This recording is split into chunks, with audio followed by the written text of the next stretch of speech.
कैसे पढ़ना है एमपीआरयू आप सभी लोग पूछते हो। इसका इस वीडियो में मैं पूरा जवाब देने वाला हूँ। प्लीज़ ये वीडियो पूरा देखना। आप अगर इसी के अकॉर्डिंग पढ़ते हो तो 1 महीने में जितने लोगों ने अभी प्रिपरेशन उतना अच्छे से नहीं किया हुआ है, तो मुझे लगता है कि आप बहुत, बहुत, बहुत अच्छे से कर सकते हो। जितना आप 1 घंटे में पढ़ रहे हो, आपके कॉम्पिटिटर आपसे कम से कम 10 गुना पीछे ही रहेंगे अगर इस मेथड से आप पढ़ाई करते हो।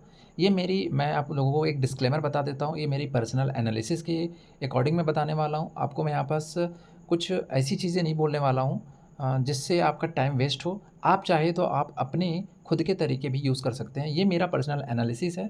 मैं चीज़ों को जो बता रहा हूँ वो बहुत बहुत ज़्यादा हार्ड वर्क करके एनालिसिस करके चीज़ें निकाल करके आपको बता रहा हूँ। अगर आपको ये नहीं अच्छा लगता तो आप इसको स्किप कर सकते हैं। अब पढ़ना कैसे, मैं तीसरा मुद्दे पर आता हूँ। देखिए यहाँ पास मैंने पार्ट 1, पार्ट 2, पार्ट 3 करके फ़ोल्डर डाला हुआ है जो मेन कोर्स है एमपीआरयू का वहाँ पे। पार्ट 1 में आप देखिए क्या लिखा हुआ है, एग्री योद्धा वॉल्यूम 2। यहाँ पर देखिए मैंने 40 टॉपिक्स यहाँ पास एक फ़ोल्डर डाला हुआ है। आपको इसको इग्नोर करना है, इसमें पूरी चीज़ें हैं। जिसको पूरा पढ़ना है वो पढ़ो। लेकिन मैंने 40 टॉपिक्स निकाला हुआ है। 40 टॉपिक्स मतलब क्या है? आप लोग अगर काफ़ी लोग समझ गए होंगे 40 टॉपिक्स क्या है। यहाँ पे एक ब्लूप्रिंट पड़ा है। ब्लूप्रिंट में आप यहाँ पर आएँगे तो आपको पता चलेगा कि ये वो 40 टॉपिक्स हैं। यहाँ पे देखना कि देखिए एग्रीकल्चर का 40 वो टॉपिक, जहाँ से यही वो 40 टॉपिक है जहाँ से आपके पूरे 12 शिफ्ट्स के पेपर में आप देखेंगे 83% क्वेश्चन, 86, 78, 84, 80, 72, 87, 87, 87, 89, 91, 86, 85, एवरेज 85% तक का क्वेश्चन यही मात्र 34 टॉपिक से 40 टॉपिक के से ही पूछे जा रहे हैं। इससे बाहर जो नहीं पूछे जा रहे हैं। इसका क्लियर कट मतलब ये है कि आपके 70 से 72% ऐसे सिलेबस के टॉपिक्स हैं जहाँ से क्वेश्चन मात्र 10 से 15 नंबर के ही आ रहे हैं। आप इसको इग्नोर कर सकते हैं चाहे तो, अगर समय कम है तो। अगर समय होगा तब आप पढ़ सकते हैं। लेकिन यही 40 टॉपिक है जिससे अगर 85% क्वेश्चन आ रहे हैं तो क्यों ना हम यही 40 टॉपिक को पहले ख़त्म करें। इसके लिए आप क्या कर सकते हैं? देखिए ये मैं कोई रैंडम नहीं बोल रहा हूँ, ये फुल डिटेल मेरी एनालिसिस है। हर एक टॉपिक को मैं एनालिसिस किया हूँ तब जा करके बात बोल रहा हूँ। मेरे को कोई मतलब नहीं है फालतू आप लोगों को गुमराह करने का या कुछ भी चीज़ें बोलने का। तो ये प्रॉपर एनालिसिस के बाद मैं बोल रहा हूँ, ये 34 से 40 टॉपिक। अब ये कहाँ से पढ़ना है? तो आ जाना है आपको टॉप पार्ट 1 पे। पार्ट 1 में ये देखिए 40 टॉपिक्स। यहाँ पास आप एग्रोनॉमी में जाओगे, हिंदी इंग्लिश आपको मिल जाएगा। इकोनॉमिक्स में जाओगे, हिंदी इंग्लिश। और इकोनॉमिक्स में मैंने फालतू टॉपिक यहाँ से हटा दिए हैं। जैसे कि एंटोमोलॉजी जाओगे, एंटोमोलॉजी में 10-10 टॉपिक जो मेन में है, लेकिन यहाँ पर सिर्फ आपको 4 टॉपिक देखने को मिलेगा क्योंकि मैंने बाकी टॉपिक्स हटा दिए हैं। तो इसी तरीके से मैंने आपके लिए क्या कर दिया है, चीज़ों को एलिमिनेट करके रख दिया है। जैसे कि पैथोलॉजी में जाओगे आपको, तो आपको यहाँ पर सिर्फ 2 टॉपिक मिलेगा क्योंकि इसी 2 से क्वेश्चन आए हुए हैं अब तक। ठीक है, ये हो गई पार्ट 1। इसमें से आपको कोई क्वेश्चन मिस नहीं करना है, कोई क्वेश्चन नहीं छोड़ना है। इसमें से सारे क्वेश्चन आपको पढ़ना है जो 40 टॉपिक बोल रहा हूँ। ठीक है, चाहे तो आप जो एसआरएफ में पूछा गया क्वेश्चन है आप उसको स्किप कर सकते हो, एआरएस का क्वेश्चन स्किप कर सकते हो, बाकी कुछ नहीं। इसकी खास बात यह है कि 350 पास पेपर में अब तक इस पर्टिकुलर टॉपिक से जितने भी क्वेश्चन पूछे गए होंगे वो यहाँ पर है। इसकी और ख़ास बात यह है कि अगर मान लिया जाए इस टॉपिक से अब तक 800 क्वेश्चन पूछा गया होगा, जैसे कि यहाँ पर देख सकते हो कि 1036 क्वेश्चन अब तक इस टॉपिक से पूछे जा चुके हैं, तो आपको ये डुप्लीकेट करके टोटल 100 से 120 क्वेश्चन से ज़्यादा आपको नहीं मिलने वाला है। ठीक है, बाकी सब ये रिपीटेड क्वेश्चन ही है। ठीक है, तो आपको इस तरीके से पढ़ लेना है। ये हो गई पार्ट 1। अब आता है पार्ट 2। देखिए इससे क्या हुआ आप समझिए। पार्ट 1 से आपके 70% फालतू के जो सिलेबस थे वो हट गए। मतलब समझ जाइए आपके कॉम्पिटिटर जो उस सिलेबस में अपना टाइम वेस्ट कर रहा होगा, टाइम दे रहा होगा, अब आपका समय वहाँ पे पूरा बच गया। अब आपका समय एकदम प्रिसाइज हो गया, एकदम फोकस्ड हो गया। ठीक है, तो अब बात है पार्ट 2। आप बोलेंगे कि सर वो टॉपिक्स का क्या, जिस टॉपिक को आपने छोड़ने बोल दिया अगर उससे क्वेश्चन आएगा तो क्या? मेरा ये मानना है अगर वहाँ से क्वेश्चन आया भी तो ऐसे क्वेश्चंस आएंगे जो ईजी हैं या जो हम सब जानते हैं, मैं जानता हूँ, आप जानते हैं, बाकी स्टूडेंट्स जानते हैं, या वैसे क्वेश्चन जो बार बार रिपीट होते हैं। तो आप समझिए मैं यहाँ पर सब्जेक्ट वाइज अब आप लोगों के लिए लेकर के आ गया हूँ। जैसे एग्रोनॉमी के सब्जेक्ट वाइज आप लोगों के लिए एग्रोनॉमी है, हॉर्टिकल्चर, इकोनॉमिक्स, पैथोलॉजी, सबके। तो यहाँ देखिए ये यहाँ पे आ गया एग्रोनॉमी का वो 250 क्वेश्चन। अब इस 250 क्वेश्चन में वो टॉपिक्स भी हैं, एक एक क्वेश्चन हैं जिस टॉपिक को मैंने छोड़ने के लिए बोला था। मतलब वो 70% टॉपिक जिसको मैंने हटाने के लिए बोला था, तो अगर उस टॉपिक्स में से जो जरूरी क्वेश्चन हैं वो भी यहाँ पे पूरे कवर हो गए हैं, तो आपको घबराने की ज़रूरत बिल्कुल भी नहीं है।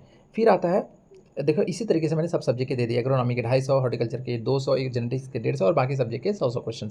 और उसके बाद जो मेजर टॉपिक जो पार्ट 1 में बताया था वो तो आपको 40 टॉपिक पढ़ना है। देखिए अब आता है पार्ट 3। पार्ट 3 में मैंने क्या किया है, टॉप 500 क्वेश्चन आप लोगों के लिए निकाला है जो कि सबसे ज़्यादा रिपीटेड है। अब ये 500 क्वेश्चन कहाँ से है? जो मैंने पार्ट 1 में आप लोगों को पार्ट 2 में आप लोगों के लिए सब्जेक्ट वाइज क्वेश्चंस निकाला था। टोटल उसमें आपको 2300 क्वेश्चंस वहाँ पे लिखा हुआ है, 2300 फोल्डर में देखना। लेकिन करीबन तक 1400 क्वेश्चन से आपको पढ़ना है, जो सब्जेक्ट मैंने आपको बताया। देखिए, उसी में से ये 500 क्वेश्चंस हैं। ये वो क्वेश्चन हैं जो उस 1400 में से भी 500 क्वेश्चन जो सबसे ज़्यादा रिपीटेड है। इसको मैंने क्यों निकाला है आप समझिए। ये वो क्वेश्चंस हैं जो हर 2 में से 1 एग्ज़ाम या हर 3 में से 1 एग्ज़ाम में पूछा ही जाता है। इसका क्या मतलब है, ये 500 क्वेश्चन में से इतना समझिए कि हर 4 में से 1 क्वेश्चन के आपके एग्ज़ाम में आने की प्रोबेबिलिटी 90% है। मतलब समझिए ये आपने एक क्वेश्चन पढ़ा, दूसरा पढ़ा, तीसरा पढ़ा, चौथा पढ़ा। इन चारों क्वेश्चन में से एक क्वेश्चन के आने की प्रोबेबिलिटी 90% तक है। लेकिन इसमें थोड़ा ट्विस्ट है। अगर ये क्वेश्चन को अगर वो घुमा के पूछता है, तब आपको आंसर कैसे करना है, ठीक है? जैसे कि पहला नंबर में देखिए, मैं इसको 3 टाइप में डिवाइड किया हूँ। मैं हर किसी को समझाता हूँ ये चीज़। ये 3 टाइप में डिवाइड किया हूँ। टाइप नंबर 1, अगर क्वेश्चन पूछे कि सेम ही क्वेश्चन को अलग-अलग नाम से पूछे, कि पूछा गया कि ओरोबैंकी किस टाइप का जो है पैरासाइट है, तब आपको बताना, जैसे ऑप्शन में दे दिया total root parasite, complete root parasite या होलो रूट पैरासाइट या ऑल ऑफ द अबव। आपको answer all of the above जानना चाहिए, क्योंकि ये तीनों का लगभग मतलब सेम ही होता है, ठीक है? तो टोटल और कंप्लीट और होलो तीनों का मतलब सेम ही हो रहा है। तो अगर आपको घुमा के पूछा जाए तो आपका आंसर देना है। अब आता है टाइप नंबर 2। अगर पूछा जाए कि जैसे कि अगर हम साइंटिस्ट ले लें कि एच.एच. फ्लेक्स के बारे में, कि उन्होंने किस क्रॉप में अपनी डिस्कवरी करी थी, अपना रिसर्च किया था, अपना हाइपोथेसिस दिया था, कब दिया था, ठीक है? ये इस तरीके से जितने भी क्वेश्चंस अगर आपको पूछे तो आपको आने चाहिए। ये हो गया टाइप नंबर 2।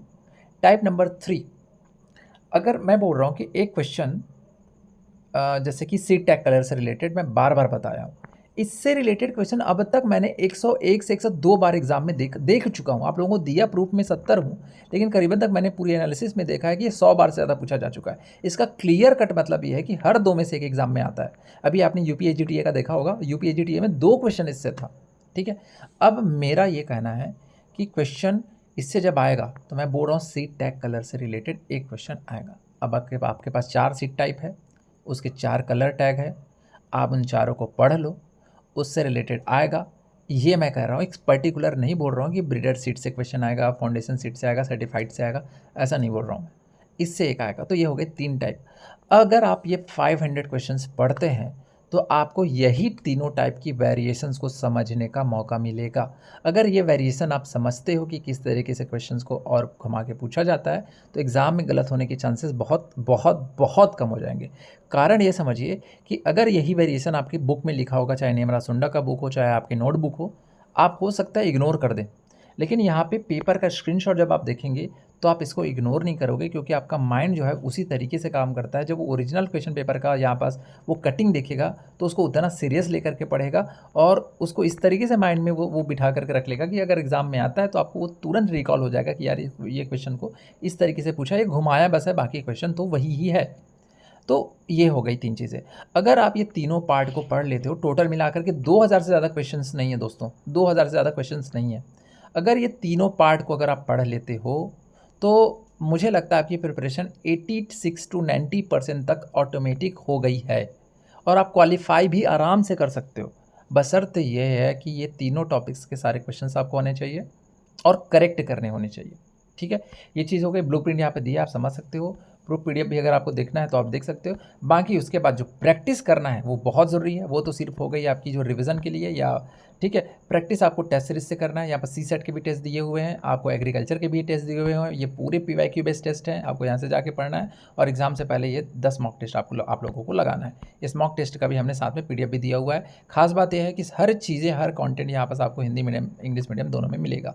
तो अब आप अपना पढ़ाई इसी तरीके से स्टार्ट करिए, और फिर आप देखिए आप लोगों को बहुत मज़ा आएगा। बहुत कम क्वेश्चंस हैं, सिर्फ 2000 ही क्वेश्चंस है। हो सकता है मेरी वीडियो लंबी होने की वजह से आप लोगों को ऐसा ना लगे कि मैंने बहुत सारी चीज़ें बोली है, नहीं है। ये सिर्फ 2000 क्वेश्चंस हैं, इन्हीं 2000 क्वेश्चंस को आपको कवर करना है, ठीक है? तो अपना पढ़ाई स्टार्ट करिए। Thank you so much.